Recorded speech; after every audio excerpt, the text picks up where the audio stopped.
அவரோட ஸ்கின்னை பத்தி நிறைய அலிகேஷன்ஸ் வந்து இருக்கும். அவர் ஃபர்ஸ்ட் வந்து பிளாக்காக தான் இருந்திருக்கு. அதுக்கப்புறம் வந்து பிளாஸ்டிக் சர்ஜரி பண்ணி அவரோட ஸ்கின்னை வந்து ஒயிட்டா மாத்தினாரு. அப்புறம் வந்து நோஸ்ல வந்து சர்ஜரி பண்ணாரு. இதெல்லாம் இதுக்கு வந்து நிறைய வந்து கதைலாம் வந்து சொல்லுவாங்க.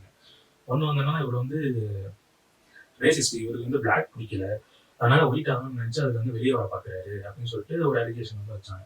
அதுக்கப்புறம் வந்து என்னன்னா, இவருக்கு வந்து ஒரு பொண்ணை வந்து லவ் பண்ணாரு. இது நம்ம ஊர்ல சொன்ன கதை அதான் நினைக்கிறேன். ஒரு பொண்ணை லவ் பண்ணாரு, அந்த பொண்ணு விட்டுட்டு போயிடுச்சாங்க.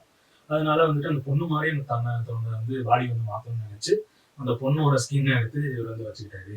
ஆக்சுவலா உண்மை என்ன அப்படின்னா, அவருக்கு வந்து விகிரிட்டோ அப்படின்னு வந்து ஒரு ஸ்கின் டிசீஸ் வந்து இருந்தது. அந்த ஸ்கின் டிசீஸ் வந்து எப்படின்னா, ஸ்கின் வந்து அப்படியே ஒயிட் ஒயிட்டா பேட்ச் பேட்சா அப்படியே எப்படி வரும்.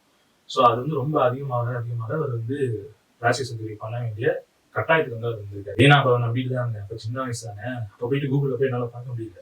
This is true or not, Michael Jackson skin is true or நாட்லாம் என்னால் பார்க்க தெரியாது.